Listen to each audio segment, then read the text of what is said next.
Greetings. This is somewhat of a bizarre story that has not yet gone to trial, but is scheduled to in February 2024. So this means we can play judge. This is the story of 52-year-old Daniel Piedra Garcia from El Paso, Texas.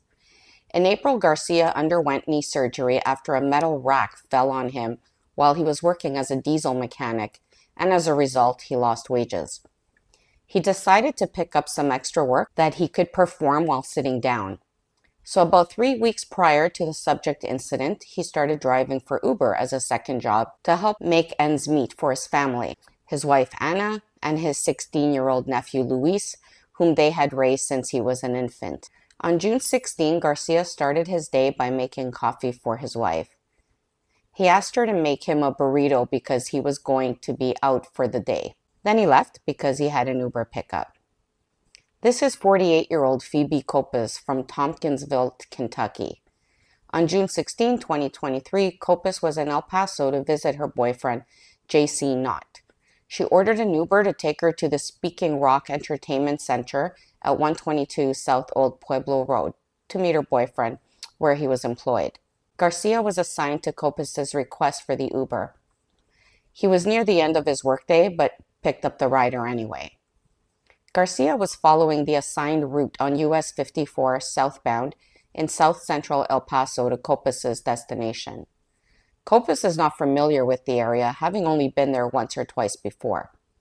She began to see signs for Juarez, Mexico, which is located across the US-Mexico border from El Paso, and she immediately became alarmed as she had seen several headlines in recent news about sex slaves and a crystal meth epidemic fueling murders in Juarez. Copas feared that she was being kidnapped and taken to Mexico, and so she reached into her purse, grabbed her revolver, and shot Garcia in the head. The car crashed into a roadway barrier before coming to a stop on US Route 54. According to the El Paso police, the route that Garcia was driving was a normal route to drive to the requested destination, and the location where Copas shot Garcia was not near a bridge, port of entry, or other area with immediate access to travel into Mexico. Now, after she shot him, she took a picture of Garcia and texted to her boyfriend, and then she proceeded to call 911. The police also indicated that Copas did not call to report her being in any immediate danger before shooting Garcia. When officers arrived at the scene, Copas was being helped out of the car by her boyfriend, and she dropped everything she was holding in her hands on the ground, including a brown and silver handgun. Tragically, Garcia succumbed to his injuries on June 21st, when his family made the agonizing decision to remove him from life support as doctors held little hope for his recovery. Copas was originally charged with aggravated assault, but that was upgraded to murder when Garcia passed.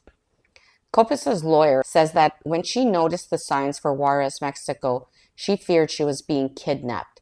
She told the driver to stop so she can get out of the car, but he wouldn't stop.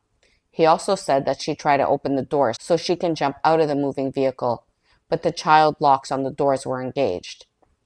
He said that she then tried to go out the window, which was also allegedly locked, and it was then that she reached for her gun and shot him.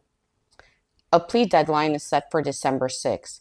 If a plea agreement is not reached by then, the case will move forward to trial. If convicted of murder, Copas faces up to 99 years or life in prison. She is currently out on bond pending trial. So let me know what you think about this one.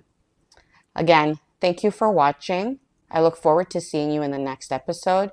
And until then, practice kindness and look out for your fellow beings.